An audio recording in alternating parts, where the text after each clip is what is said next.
A few weeks ago, we looked at the first part of the life of Joseph. This morning, we'll continue the story of Joseph. But first of all, I'd like to have a quick review for those who have not heard the first part, a quick review of the first part. You remember that at the request of his father Jacob, Joseph went to see how his brothers were doing with the flocks of sheep and goats. He also took them a fresh supply of food. You know how it is. Those stocks need to be restocked up for them so that they can eat a variety of food. Now Joseph found his 10 brothers and the flocks in the area of Dothan. The problem with this whole business is that the brothers saw Joseph first, and they plotted to get rid of Joseph because he was a hated brother. So 9 of Joseph's brothers sold him to a caravan of Ishmaelites on their way to Egypt.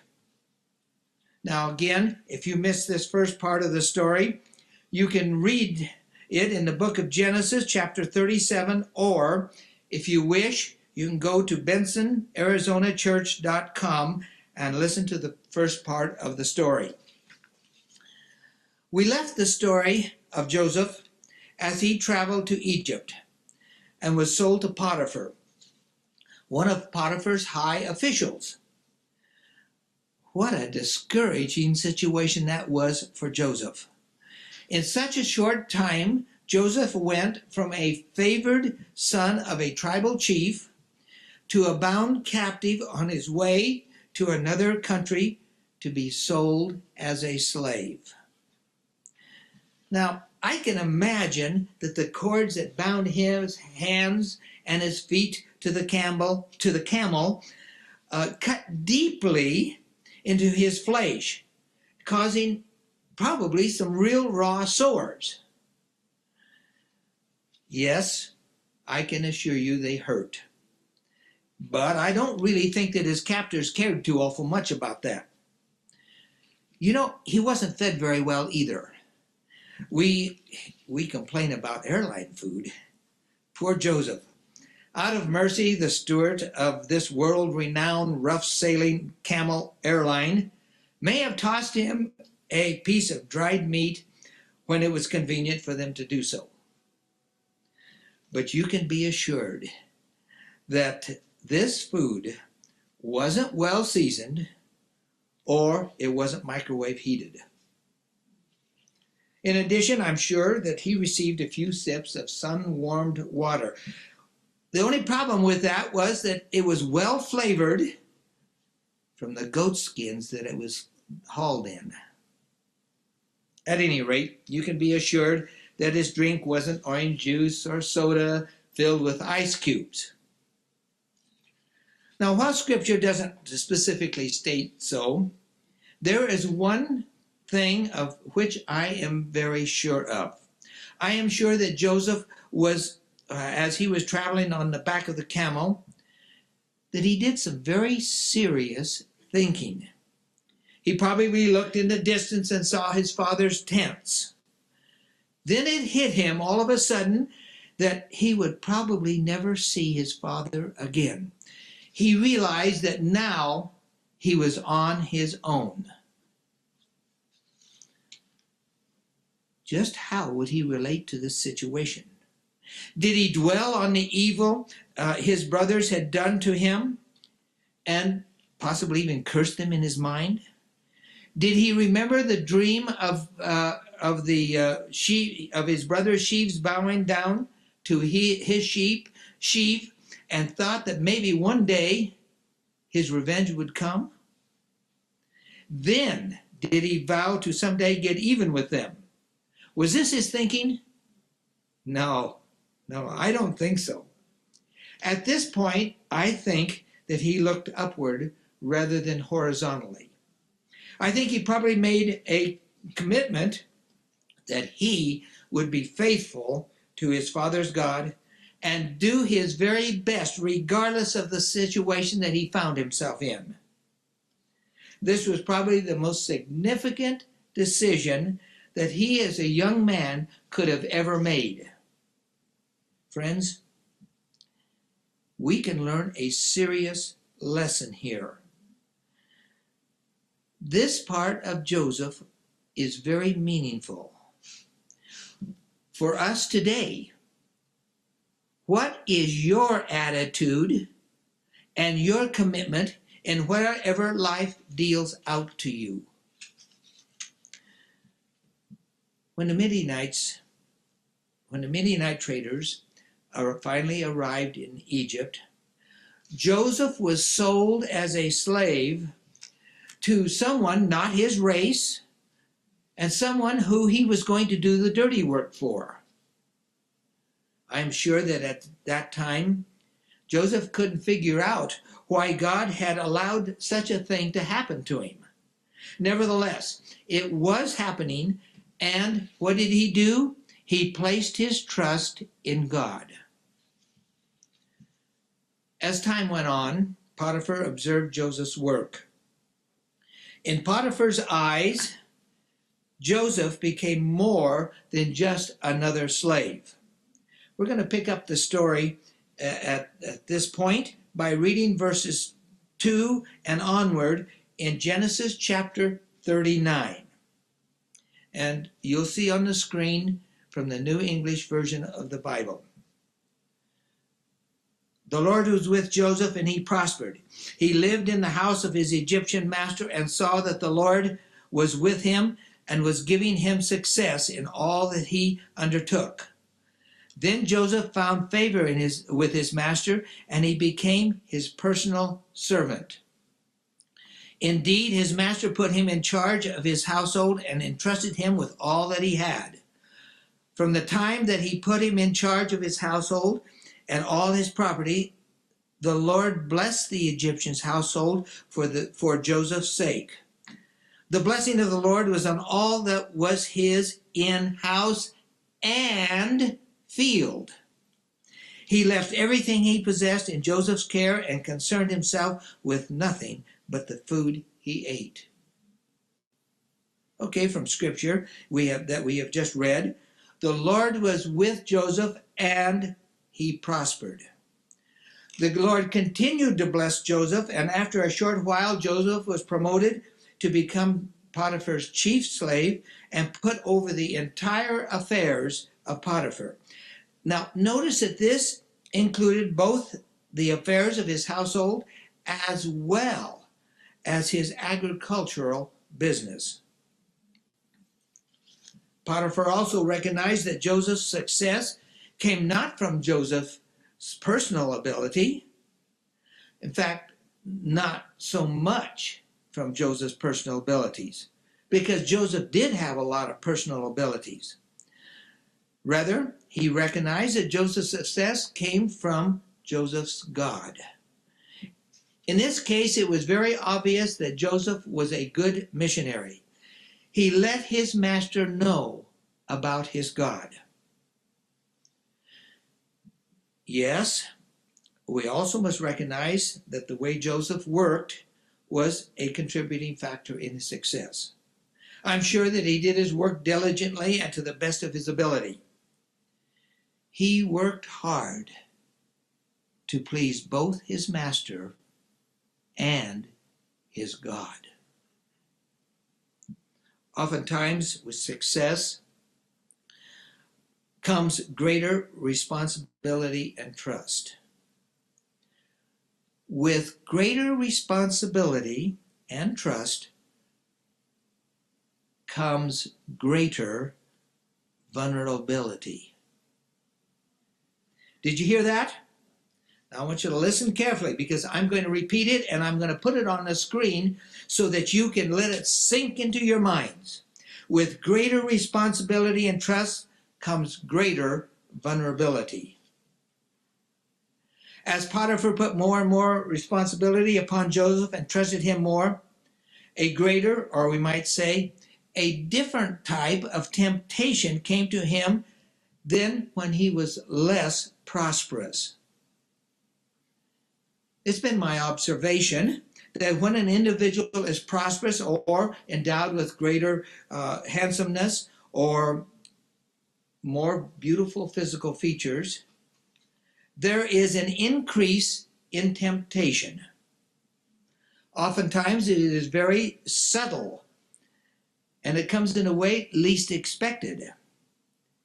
It appears to me that in adversity, it is easier to resist temptation than during prosperity.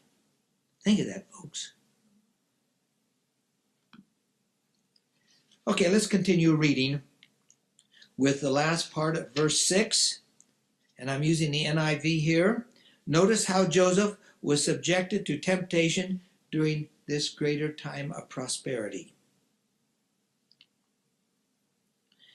Now Joseph was well built and good looking. As the NEB says, he was handsome. And after a while his master's wife took notice of Joseph and said, "Come to bed with me." But he refused. "With me in charge," he told her, "my master does not concern himself with anything in the house. Everything he owns has been entrusted in my care. No one is greater in this house than I am. My master has withheld nothing from me except you, because you are his wife. How then could I do such a wicked thing and," say it with me, "sin against God?" And though she spoke to Joseph day after day, he refused to go to bed with her or even be with her.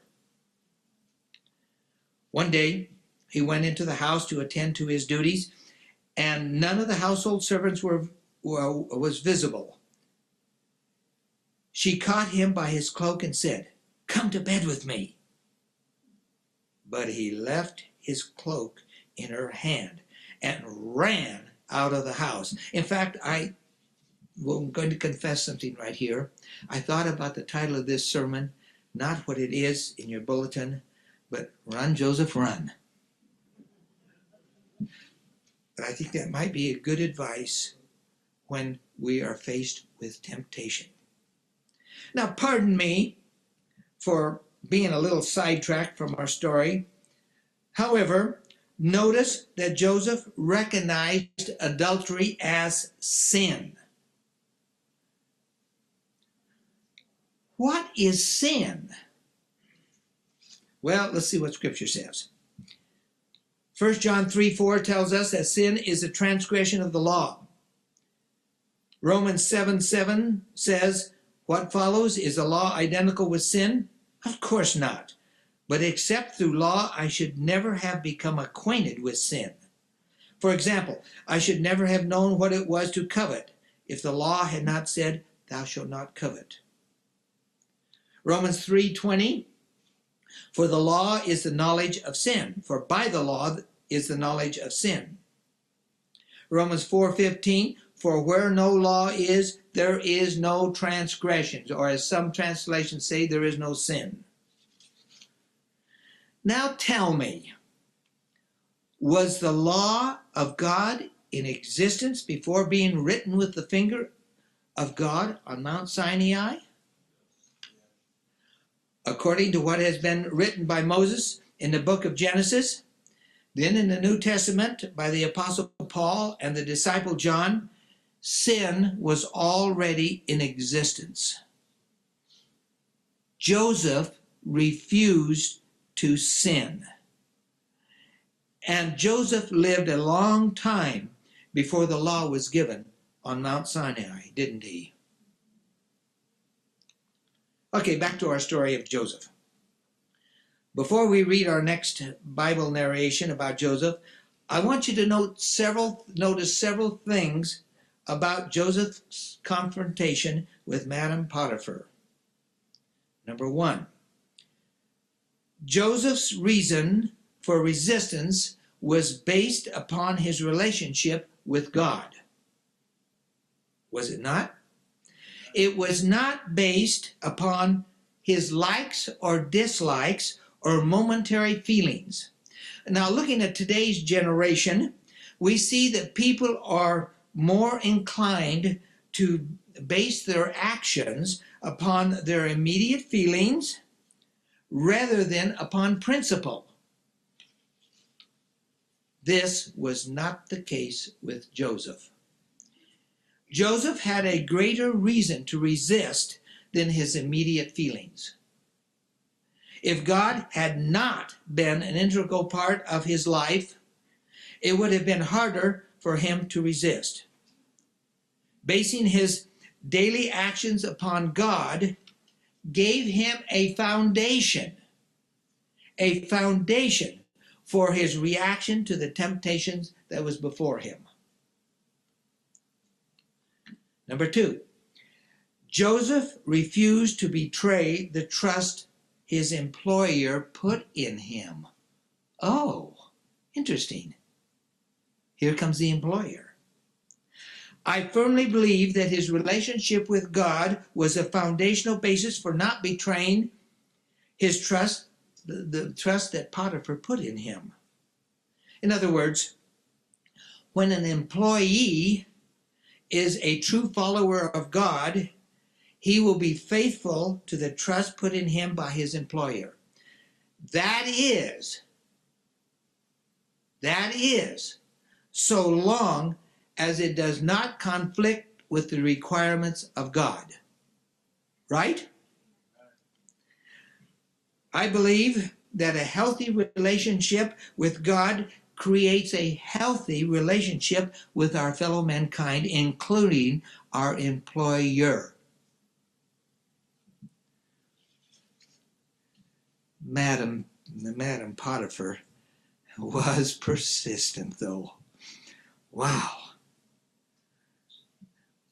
Why? We are not told exactly why Madam Potiphar wanted to seduce Joseph. Notice that because of her persistence, it came to the point that Joseph completely avoided her as much as was possible.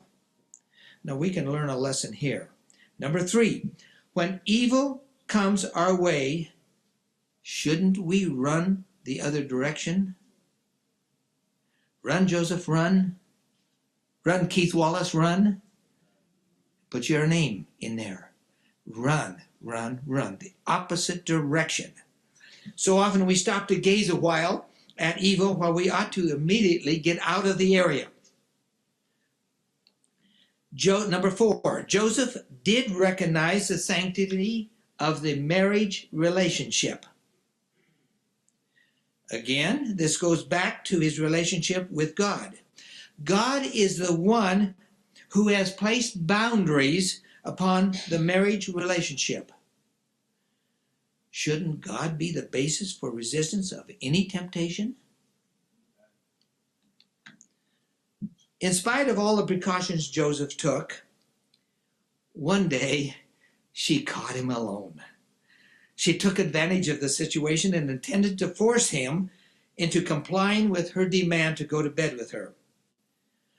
Now, how she snuck up on him, I don't know. We're not told.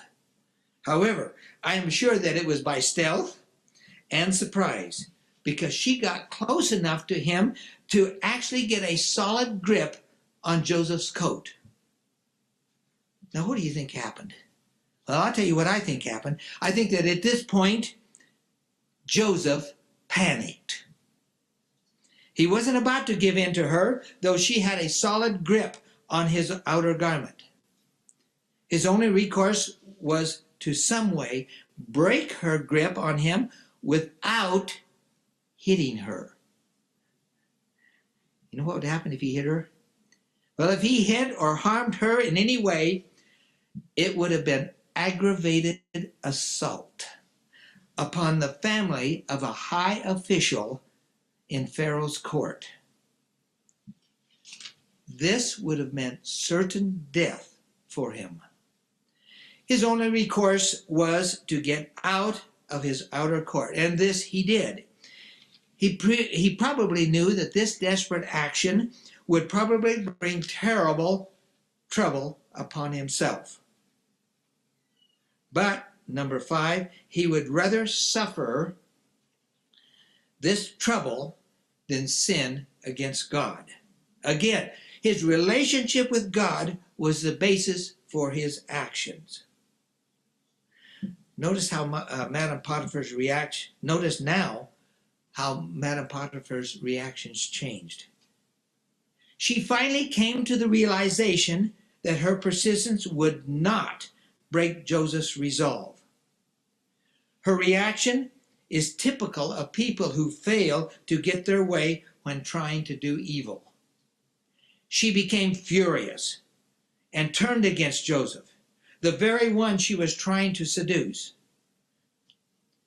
It was as if she said to herself, "Okay, if you won't play the game my way, then you'll suffer for your decision." All she now wanted was revenge. Many times, evildoers, when thwarted in their plans to do evil, will seek revenge. Even in the face of being the target of revenge, we must never give up our integrity and our relationship with God. You agree with that? Okay, let's continue now with verse 13, the story in the Bible narration. When she saw that he had left his coat in her hands and had run out of the house, she called out to the men of the household, "Look at this! My husband has brought in a Hebrew to make a mockery of us. He came in here to lie with me, and I gave a loud scream.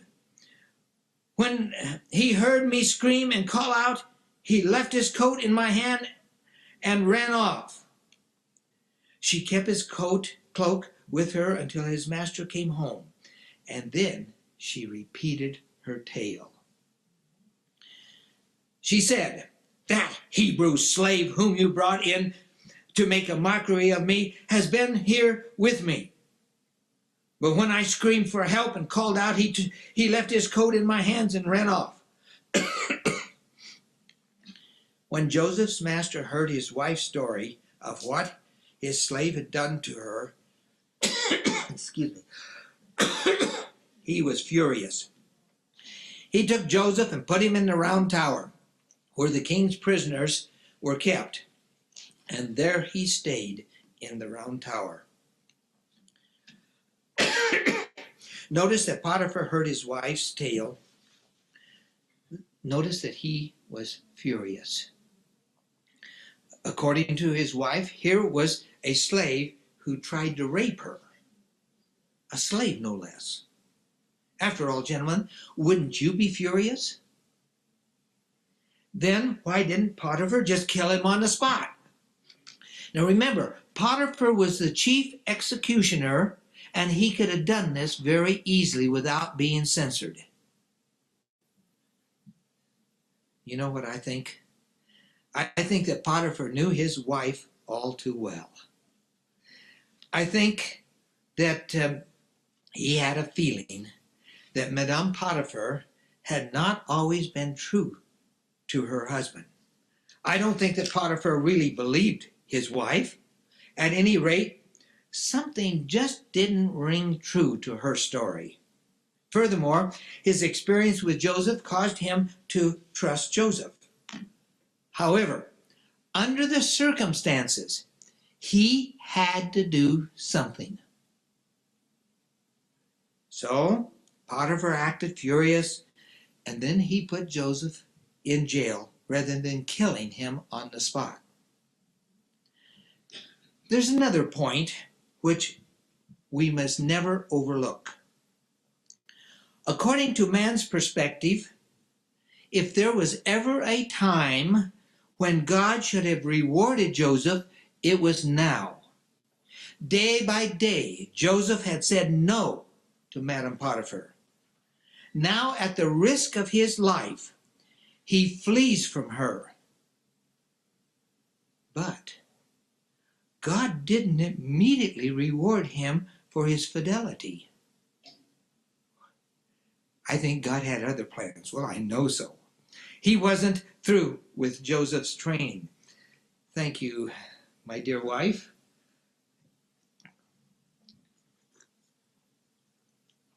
Oh, that feels good. It wasn't like the water that Joseph had on the camel. Fortunately, God sees far beyond the immediate. Point your finger at yourself. This applies to each of us also. Even if we are totally faithful to God and are doing the best we know how, circumstances may not always be exactly to our liking. We may not always understand why things the way they are. But our job is to trust totally and completely that God will work for our best good. Okay, let's continue with the story of Joseph by reading onward, beginning with verse 21. Whoops, what happened?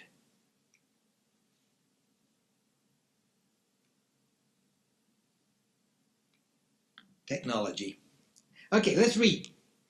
But the Lord was with Joseph and kept faith with him so that he won the favor of the governor of the Round Tower. Remember, he's in jail.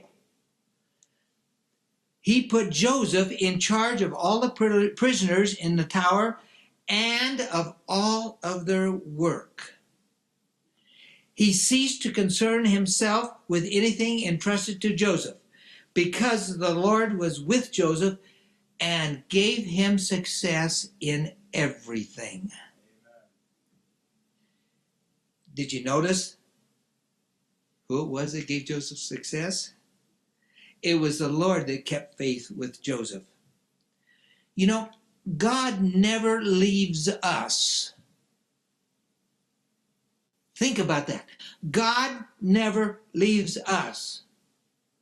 It is us who leave the Lord. Now, I would like to ask you a very serious question. It'll be on the screen, and I want you to look at it and think for yourself. Just what would have happened to Joseph when such evil had befallen him if he had had a giant pity party? Got that in your mind?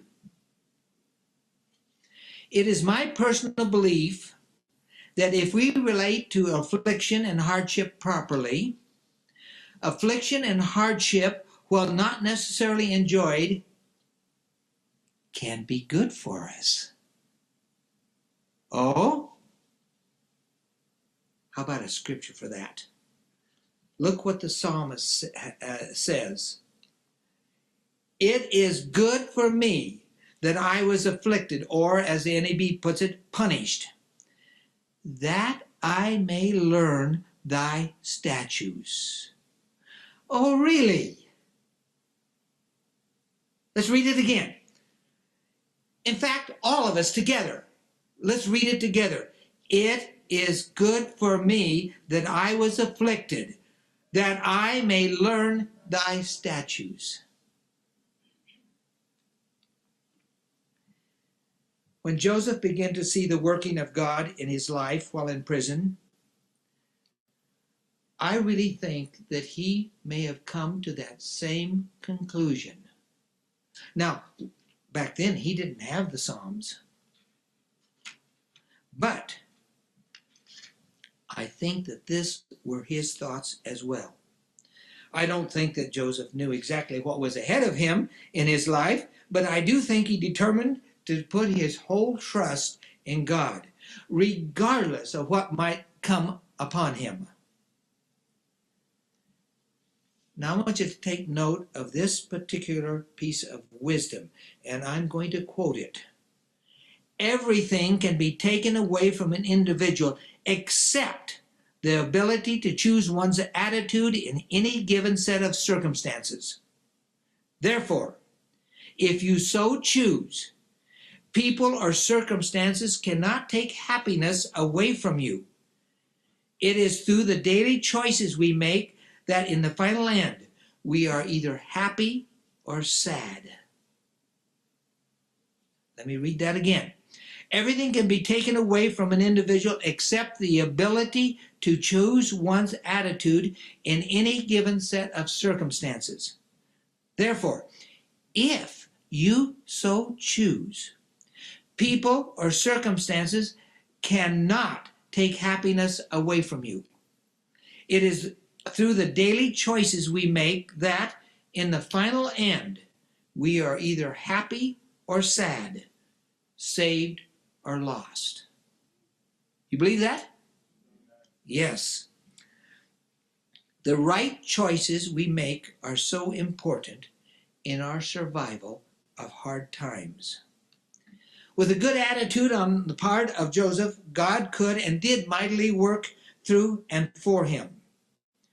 It would have been so easy for Joseph to become isolated and to focus on his own troubles and to have his own pity party. It would have been so easy for Joseph just to plain give up. But we can be very happy that he didn't. Instead, he took the right attitude and left us the example of how we should react to hardships and disappointments. Now, before going on, I want to make a disclaimer. I do not believe that all human suffering is a moral lesson from God. I believe that the vast majority of human suffering is accidental or human caused. Most of the time, the result of our own foolish actions. I do not believe that most human suffering is caused by God to teach an individual a lesson. Instead, what I do believe is that God can and sometimes does use the normal circumstances of human suffering to bring that individual to salvation. With that disclaimer in mind, let's read what happened next and find another key to Joseph taking the right attitude. Genesis chapter 40 now. We're not in Genesis chapter 39. We're in chapter 40 now. Beginning with verse 1. It happened later that the king's butler and his baker offended their master, the king of Egypt. Pharaoh was angry with these two eunuchs, and the chief butler and the chief baker, and he put them in custody in the house of the captain of the guard, in the round tower where Joseph was imprisoned. The captain of the guard appointed Joseph as their attendant, and he waited on them. One night, when they had been in prison for some time, they both had dreams, each needing its own interpretation. The king of Egypt's butler and his baker, who were imprisoned in the round tower. When Joseph came to them in the morning, he saw that they looked dejected. So he asked these eunuchs who were in custody with him in his master's house why they were so downcast that day. They replied, "We have each had a dream, and there is no one to interpret it for us." Joseph said to them, by the way, he's a good missionary here, isn't he? "Does not the interpretation belong to God? Tell me your dreams." So the chief butler told Joseph his dream. "In my dream," he said, "there was a vine in front of me. On the vine there were 3 branches, and soon as it budded, it blossomed, and its clusters ripened into grapes. I crushed them into Pharaoh's cup and put the cup into Pharaoh's hand." Joseph said this to him, "This is the interpretation. The 3 branches are 3 days. Within 3 days, Pharaoh will raise you up and restore you to your post. And then you will put the cup into Pharaoh's hand as you used to do when you were his butler." Verse 14. "But when things go well with you, if you think of me, keep faith with me and bring my case to Pharaoh's notice and help me to get out of this house. By force I was carried off from the land of the Hebrews, and I have done nothing here to deserve being put in this dungeon." When the chief baker saw that Joseph had given a favorable interpretation, he said to him, "I too had a dream, and in my dream there were 3 baskets of white bread on my head. In the top basket there was every kind of food which the baker prepares for Pharaoh. The birds were eating out of the top basket on my head." How would you like to be in Joseph's position now? That's not in the Bible. Joseph answered, "This is the interpretation. The 3 baskets are 3 days. Within 3 days, Pharaoh will raise you up and hang you up on a tree, and the birds of the air will eat your flesh."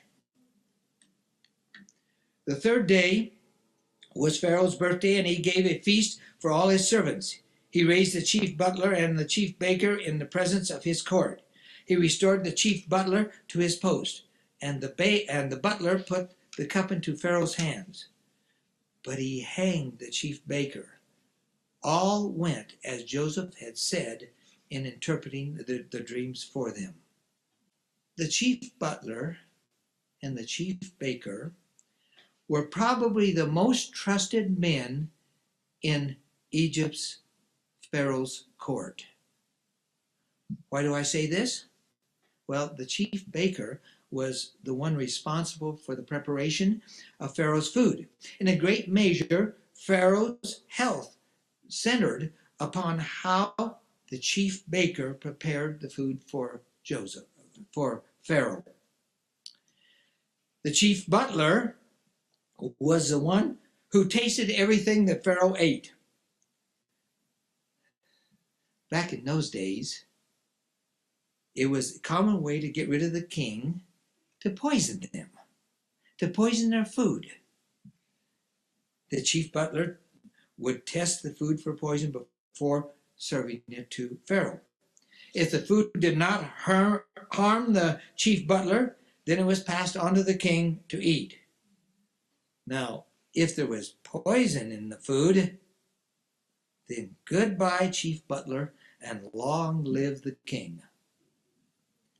Can you see why these 2 men were the most trusted men in the empire? Particularly, this was so with the chief butler. As the Pharaoh put such intimate trust in the butler, he was often taken into Pharaoh's confidence on matters which were extremely important to Pharaoh. Put it bluntly, the chief butler was a sounding board for Pharaoh. If in any way this trust was betrayed, then the chief butler or the baker must be disposed of in order not to cause Pharaoh's secrets to leak out and be used against him. Because of Joseph's exemplary conduct, humble deportment, and faithfulness, Joseph had won the confidence of the prisoners. It is natural then that we see these 2 men telling Joseph their individual dreams. Remember, Joseph had had some very strange dreams too, hadn't he? When an opportunity for Joseph to witness would come, Joseph took that opportunity to heart. He witnessed for his God. What a lesson for us today. When things aren't going so well for us, what do? Do we have a giant pity party? Or do we look upward to our God? Looking upward to God is what Joseph did. In addition, he used the occasion to introduce God to these men under his care. In 3 days, all that Joseph had predicted came true. Yet sadly, we see that the chief butler did not remember Joseph as he had been requested to do. The butler became guilty of the sin of ingratitude. Here's another lesson we can learn. How many of us are we really grateful, rather ungrateful, for the small kindnesses which are shown to us? How many times do we take for granted the little things that others do for us? The hope that had been kindled in Joseph's heart gradually died out, and to all other trials was added the bitter sting of ingratitude. How is it that Joseph was able to stand up under all hardships? It's very simple. Joseph looked upward rather than horizontally. He put his complete trust in the living God. This is the only way he survived. Without this deep trust, without the relationship that he had with his God, he would have become embittered and would have been defeated. Okay, we're out of time, and we're going to stop here. Sometime soon, I'll try to finish the story of Joseph, about his rise to power in the kingdom, and about the visit of his brothers. I don't think you want to miss it. There's some real interesting things ahead of us. In the meantime, if you are having troubles, look upward rather than horizontally.